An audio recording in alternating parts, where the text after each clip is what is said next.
Halo sobat semua, selamat datang kembali di channel novel kita. Sebelum kita lanjutkan ceritanya ini, ayo jangan lupa subscribe, like, komen, share, dan nyalakan lonceng notifikasinya agar mendapatkan notifikasi video terbaru ketika Mimin upload videonya. Istri yang dimanja, bab 70 keberanian yang cari mati. Amanda Mu selesai memotong tomat dan daging sapi, membuat mie tomat daging sapi. Pada saat dia memotong daging sapi, Ricky Mo berdiri di samping tidak pergi. Beberapa saat kemudian, suaranya berubah menjadi aneh. Pelan-pelan potongnya. Laki-laki yang belum pernah memasak. Amanda Mu makin cepat memotongnya, setelah itu meletakkan daging sapi yang sudah dipotong halus ke piring. Baru membalikkan kepala ke arahnya. Keluar, jangan mengganggu aku. Mungkin waktu tengah malam membuat orang merasa kesepian. Ricky Mo tidak ingin pergi ke ruang makan menunggu sendirian. Ingin berada di sana melihat Amanda Mu memasak. Ricky Mo mencari alasan. Aku mau melihat kamu di sini, bagaimana kalau tiba-tiba kamu memberiku racun? Aku masih belum mau mati. Aku tidak mungkin sebodoh itu, kalau aku ingin meracunimu. Aku pasti juga tidak bisa hidup. Aku mahal sekali loh, aku seorang yang berharga 6 triliun. Amanda Mu sebenarnya hanya mengejek dirinya sendiri. Amanda Mu tidak bermaksud apa-apa berkata seperti itu, tapi Ricky Mo yang mendengar merasa tidak enak. Ricky Mo membantah. Ini keputusan yang dibuat oleh para orang tua. Kakak sepupu sama sekali tidak ingin seperti ini. Aku juga tidak menyalahkannya. Amanda Mu melihat ke arah Charles Mo dengan tatapan aneh. Aku ingat saat pertama kali aku datang ke sini, kamu berkata kalau Ricky Mo orang yang tidak berguna, sekarang kamu membela Ricky Mo. Sebenarnya hubunganmu dengan Ricky Mo itu baik atau buruk sih? Charles Mo balik bertanya.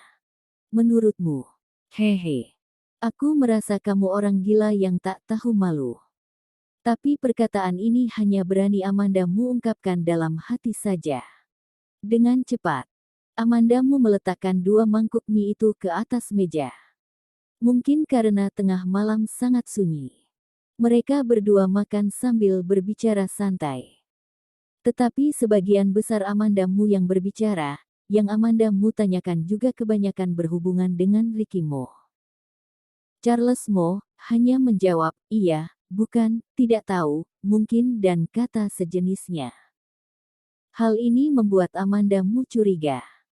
Hubungan saudara sepupu ini mungkin terbuat dari plastik.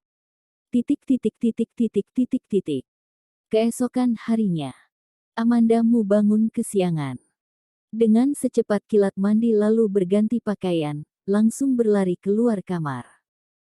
Di ujung tangga, dia bertemu dengan Charles Mo, yang tampak sangat bersemangat. Mereka sama-sama terbangun saat tengah malam.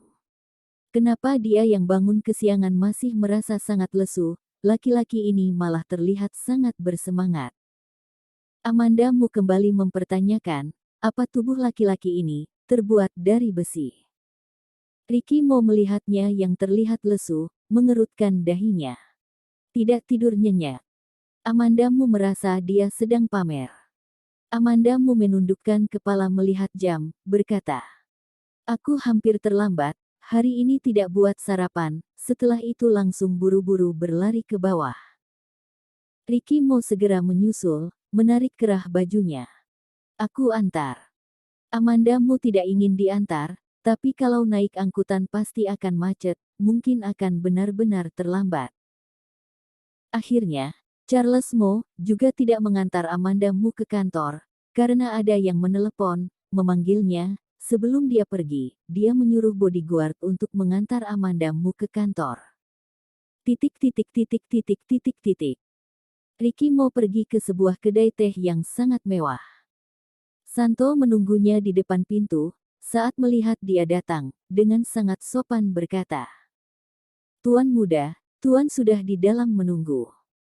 Selesai berbicara, Santo langsung membalikkan badan, berjalan ke depan.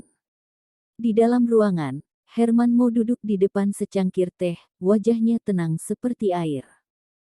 Terburu-buru menemuiku, ada urusan apa? Ricky Mo duduk di sisi sofa yang paling jauh dari Herman, nada yang tak peduli seperti sedang tak ingin berbicara dengan ayahnya sendiri. Herman sudah terbiasa dengan sikap Ricky Mo, mengangkat kepala berkata pada Santo. Perlihatkan kepadanya. Santo sedang membawa laptopnya dan memperlihatkannya kepada Ricky Mo. Di layar laptopnya, terlihat sebuah berita yang baru saja diterbitkan pagi hari ini. Judul berita itu terlihat sangat menarik. Nyonya muda Mo dicurigai memiliki hubungan dekat dengan adik iparnya. Judulnya menarik, terlihat ambigu tapi dapat menarik pembaca. Jadi, berita ini sudah dibaca banyak orang. Dia membaca ke bawah, isi utama berita itu ingin memberitahu pembaca kalau adik sepupu Ricky Mo dan istrinya memiliki hubungan yang terlarang. Di bawahnya juga disertakan dua foto. Di foto itu dia dan Amanda Mu terlihat sangat dekat. Foto itu diambil saat kemarin mereka berada di luar restoran setelah makan dengan keluarga Mu. Saat ini, Herman mengeluarkan suara. Jelaskan. Ricky Mo menganggukkan kepala, dengan nada suara serius berkata. Sudut pengambilan fotonya tidak bagus, tidak terlihat wajahnya, juga sedikit buram. Ricky Mo. Herman sangat marah dengan sikapnya yang acuh tak acuh sampai-sampai Herman memecahkan cangkirnya ke lantai. Karena masalah ibu kamu marah denganku selama bertahun-tahun. Karena kamu masih muda, jadi aku menutup satu mataku pura-pura tidak peduli. Tapi kamu semakin menjadi-jadi melawanku. Kamu ini sedang balas dendam untuk apa yang terjadi beberapa tahun lalu itu, karena tidak bisa menyelamatkan ibu kamu bukan? Herman selaku pemimpin keluarga Mo, saat berbicara, kekuatan bicaranya sebagai pemimpin dengan alami keluar sendiri. Santo yang berada di samping, tanpa disadari melangkah mundur. Tetapi Ricky Mo tidak merasa takut, dengan ekspresi yang datar menatap Herman, dengan nada yang mengejek berkata. Apa yang kamu katakan? Mamaku meninggal di tangan para penculik, apa hubungannya denganmu? Tidak perlu merasa bertanggung jawab. Sebelum dia menemukan kebenaran, tidak ada yang harus bertanggung jawab. Setelah dia menemukan kebenaran, jangan harap orang yang berhubungan bisa hidup dengan tenang.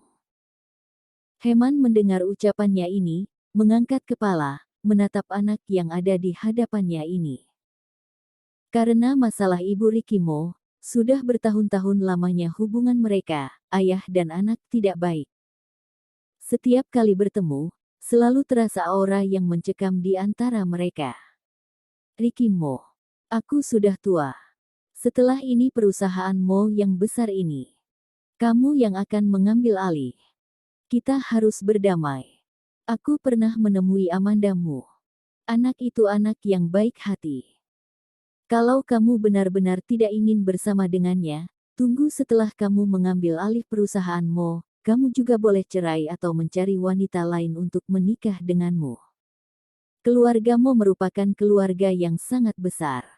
Banyak kerabat yang memegang posisi di perusahaan Mo. Sedangkan kali ini mereka tiba-tiba membuat Ricky Mo menikah, juga karena mereka mengatakan kalau Ricky Mo impoten dan tidak cocok untuk mengambil alih perusahaan Mo. Ricky Mo sendiri setelah ibunya meninggal dunia, tidak hanya tidak keluar rumah bertemu dengan orang lain, bahkan beberapa kerabat keluarga Mo tidak pernah melihat Ricky Mo lagi. Herman sampai pernah mengirim seorang wanita ke Ricky Mo, seorang yang cantik, lembut dan pintar, tetapi wanita yang dikirim itu menjadi sengsara saat keluar dari sana. Dan Ricky Mo sama sekali tidak menyentuh mereka. Herman Mo tidak punya pilihan lagi, dia hanya bisa membuat Ricky Mo menikah dulu, untuk menutup mulut kerabat Mo. Dia tahu tidak ada masalah dengan tubuh Ricky Mo. Setelah beberapa tahun Ricky Mo mengerti kesusahan ayahnya, jadi dia bersedia menerima alih perusahaan Mo. Bagaimana aku dan Amanda Mu, itu urusan kami sendiri, aku minta, lebih baik jangan mencampuri urusan kami. Ricky Mo tiba-tiba teringat, sebelum Amanda Mu keluar rumah, seharusnya dia masih belum tahu berita ini. Ricky Mo benar-benar membenci keberanian Siska Mu yang mau cari mati ini, beraninya diam-diam mengambil foto dan mengirimkannya ke media. Bersambung.